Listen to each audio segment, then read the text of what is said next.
দলের সম্মান আমরা বজায় রাখবো, দলের নীতি আদর্শ আমরা বজায় রাখবো এবং যারা নেতৃত্ব দিচ্ছে তাদের কথা আপনাদেরকে সবাইকে মেনে চলতে হবে। কারণ পার্টির ঊর্ধ্বে, দলের ঊর্ধ্বে আমরা কেউ নই।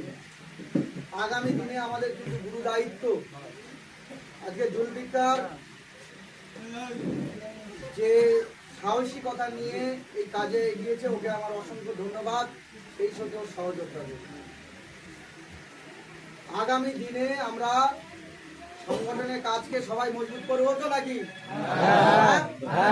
অবশ্যই আমাদের আগে বাড়তে হবে, সংগঠনকে মজবুত করতে হবে, গরিব মানুষ, খেটে খাওয়া মেহনতি মানুষের পাশে দাঁড়াতে হবে।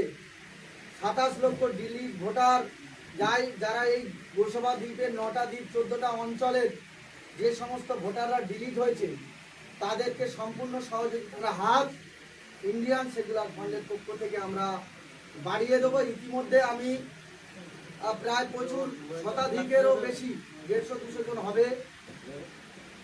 আমাদের ইব্রাহিম ভাই আছে লোকসভায়, তিনি ট্রাইব্যুনালের মাধ্যমে আবেদন করে দিয়েছে। সেই সঙ্গে এখানে আর একটা বিশেষ বার্তা, যে ট্রাইব্যুনালে যখন আমরা আবেদন করেছি তখন আমরা ডকুমেন্ট আপলোড করিনি। ডকুমেন্ট আপলোডের একটা অপশান খুলে দিয়েছে, ঠিক আছে?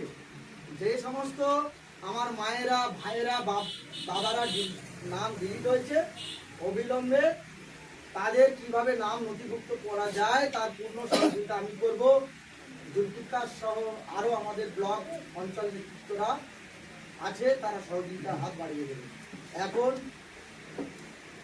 এই পাঠানখালী অঞ্চলের নেতৃত্ব জুলফিকার বাবুকে আমি কিছু কথা বলার জন্য বলবো।